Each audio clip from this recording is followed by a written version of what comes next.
அஸ்ஸலாமு அலைக்கும் வரஹ்மத்துல்லாஹி வபரகாத்துஹு. நபி ஸல்லல்லாஹு அலைஹி வஸல்லம் அவர்கள் உம்மத்துக்காக அல்லாஹுவிடம் பரிந்து பேசுவது.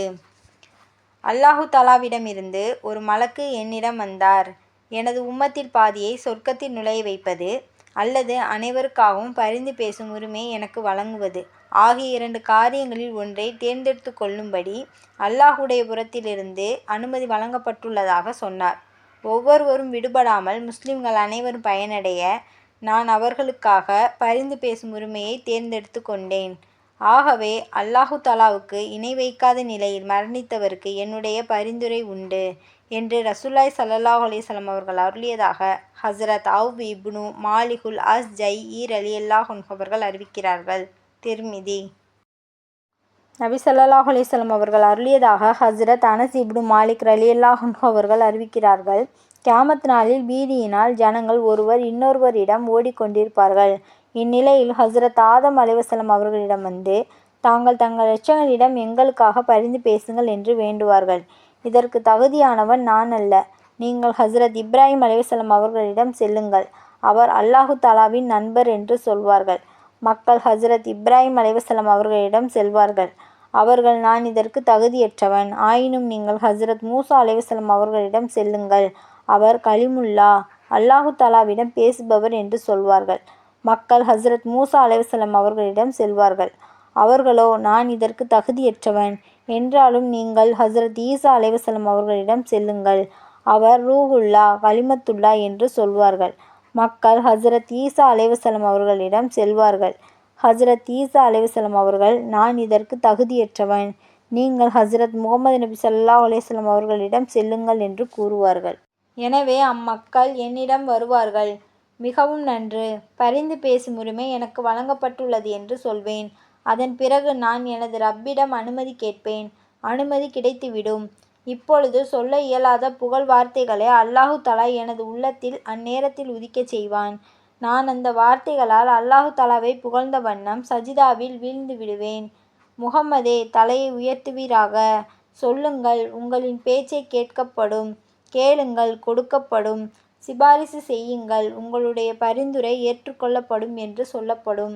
என் இரட்சகனே, என் சமுதாயம் என் சமுதாயம் என்னுடைய சமுதாயத்தை மன்னித்துவிடு என்பேன். எவருடைய உள்ளத்தில் தொளி கோதுமை அளவு ஈமான் இருக்குமோ அவரை நரகிலிருந்து வெளியேற்றுங்கள் என்று கூறப்படும். பிறகு எனக்கு இட்ட கட்டளைப்படி செய்து முடிப்பேன். மீண்டும் வந்து அதே வார்த்தைகளால் அல்லாஹு தஆலாவை புகழ்ந்து சஜிதாவில் வீழ்ந்து விடுவேன். முஹம்மதே, தலையை உயர்த்துவீராக.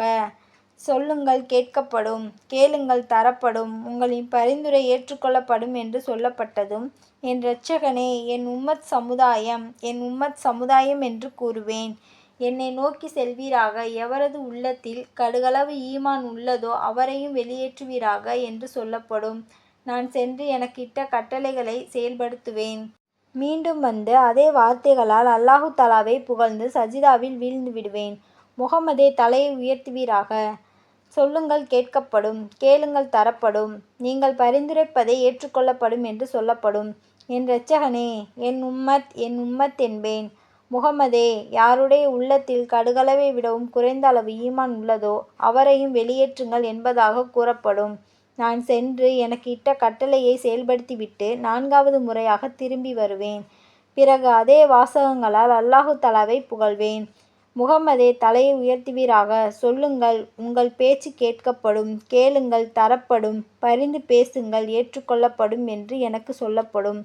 எனது இரட்சகனே, லா இலாஹ இல்லல்லாஹ் என்ற திருக்கலிமாவை சொன்னவரையும் நரகிலிருந்து வெளியேற்ற எனக்கு அனுமதி தருவாயாக என்று சொல்வேன். என் கண்ணியத்தின் மீதும் என் உயர்ந்த அந்தஸ்தின் மீதும் என் பெருமையின் மீதும் என் உயர்வின் மீதும் ஆணையாக எவர் இக்கலிமாவை சொல்லியிருந்தாலும் நிச்சயமாக நானாகவே அவரை நரகிலிருந்து வெளியேற்றுவேன் என்று அல்லாஹு தஆலா கூறுகிறான். புகாரி. ஹஸ்ரத் அபு ஸைத் ஹுத்ரி ரலியல்லாஹு அன்ஹு அவர்களின் அறிவிப்பில் பின்வருமாறு குறிப்பிடப்பட்டுள்ளது. நபி ஸல்லல்லாஹு அலைஹி வஸல்லம் அவர்கள் 4வது முறையீட்டிற்கு பதில் கூறும் பொழுது மலக்குகளும் பரிந்துரைத்து விட்டனர், நபிமார்களும் பரிந்துரைத்து விட்டனர், முஃமின்களும் பரிந்துரைத்து விட்டனர்.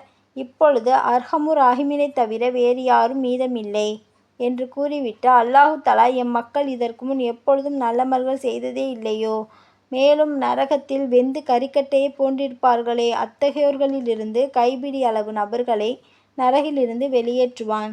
சொர்க்கத்தின் வாசலுக்கு அருகே ஜீவநதி என்றொரு நதி ஓடிக்கொண்டிருக்கும். அதில் அல்லாஹு தஆலா அவர்களை போடுவான். அவர்கள் அதிலிருந்து உடனே புத்தம் புதியவர்களாக வெளிவருவார்கள்.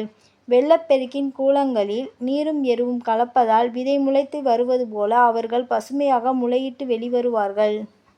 இவர்கள் முத்தைப்போல் பிரகாசமாக இலங்கிக் கொண்டிருப்பார்கள். அவர்களது கழுத்தில் தங்கப்பட்டி ஒன்று இருக்கும். அதை பார்க்கும் சுவனவாசிகள், இவர்கள் நரகிலிருந்து அல்லாஹு தஆலாவினால் விடுதலை செய்யப்பட்டவர்கள். எந்த நல்ல அமலும் செய்யாமலேயே அல்லாஹு தஆலா அவர்களை சுவனத்தில் புகச் செய்துள்ளான் என்பதை விளங்கிக் கொள்வார்கள். பிறகு சுவனத்தில் நுழைந்து விடுங்கள். நீங்கள் எதையெல்லாம் சுவனத்தில் கண்டீர்களோ அவையெல்லாம் உங்களுக்கே என்று அல்லாஹு தஆலா அவர்களிடம் சொல்வான். எங்கள் இரட்சகனே, நீ உலகில் யாருக்கும் கொடுக்காததை இங்கு எங்களுக்கு கொடுத்துள்ளாய் என்று சொல்வார்கள். உங்களுக்காக என்னிடம் இதைவிடச் சிறந்த அருட்கொடை உள்ளது என்று அல்லாஹு தஆலா கூறுவான். எங்கள் இரட்சகனே, இதைவிடச் சிறந்த அருட்கொடை வேறெதுவாக இருக்கும் என்று வினவுவார்கள். அதுதான் என்னுடைய பொருத்தம். உங்கள் மீது இனி நான் ஒருபோதும் கோபம் கொள்ள மாட்டேன் என்று அல்லாஹு தஆலா சொல்வான். தெளிவுரை: இந்த ஹதீஸில் ஹஸ்ரத் ஈசா அலைஹிஸ்ஸலாம் அவர்களை கலிமத்துல்லா, ரூஹுல்லா என்று சொல்லக் காரணம், தந்தையின்றி அல்லாஹு தஆலாவின் குன் என்ற கலிமாவை, அதாவது வார்த்தையை ஹஸ்ரத் ஜிப்ரீல் அலைஹிஸ்ஸலாம் அவர்கள் ஹஸ்ரத் ஈசா அலைஹிஸ்ஸலாம் அவர்களது தாயின் சட்டையில் ஊதினார்கள். இதன் காரணமாக அவர்கள் ஓர் உயிருள்ள ஜீவனாகி விட்டார்கள். எனது உம்மத்தில் சிலர் ஒரு பெரும் கூட்டத்தினருக்கு பரிந்துரைக்கும் தகுதி பெற்றிருப்பர். அவர்களுக்கு பரிந்து பேச அல்லாஹு தஆலா அனுமதி வழங்குவான். இன்னும் சிலர் ஒரு கோத்திரத்தாருக்கு பரிந்து பேசுவார்கள். இன்னும் சிலர் சிறு உஸ்பா கூட்டத்தினருக்கு பரிந்து பேசுவார்கள். இன்னும் சிலர் ஒரு நபருக்கு பரிந்து பேசுவார்கள். அல்லாஹு தஆலா இவர்கள் அனைவரின் பரிந்துரையையும் ஏற்றுக்கொள்வான். இறுதியாக அனைவரும் சுவனம் சென்று விடுவார்கள் என்று நபி ஸல்லல்லாஹு அலைஹி வஸல்லம் அவர்கள் அருளியதாக ஹஸ்ரத் அபூ ஸைத் ரலியல்லாஹு அன்ஹு அவர்கள் அறிவிக்கிறார்கள். தெளிவுரை: 10 - 40 வரையிலான கூட்டத்திற்கு உஸ்பா என்று சொல்லப்படும். கியாம நாளில் அமானிதம், உறவுமுறை இவ்விரண்டையும் அதற்கு உருவம் கொடுத்து அனுப்பப்படும்.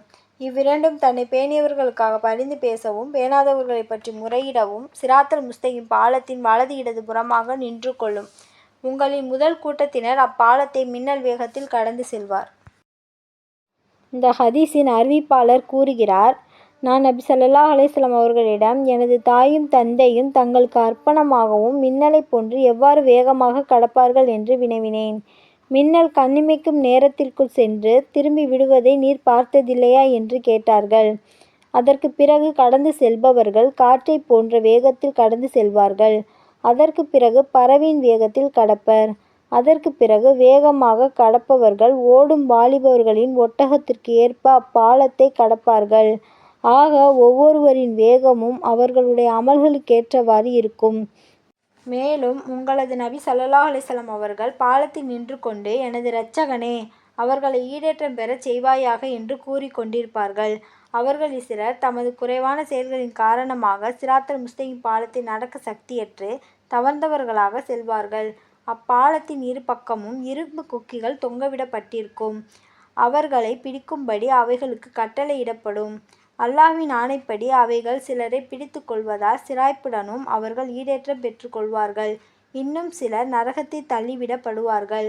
அபூ ஹுரைராவின் உயிர் எவன் கைவசத்தில் இருக்கிறதோ அவன் மீது ஆணையாக, நிச்சயமாக நரகத்தின் ஆழம் 70 வருட தொலைதூரமாகும் என்று ஹஸ்ரத் ஹுதைபா, ஹஸ்ரத் அபூ ஹுரைரா ரலியல்லாஹு அன்ஹுமா ஆகியோர் அறிவிக்கிறார்கள். அஸ்ஸலாமு அலைக்கும் வரஹ்மத்துல்லாஹி வபரகாத்துஹு.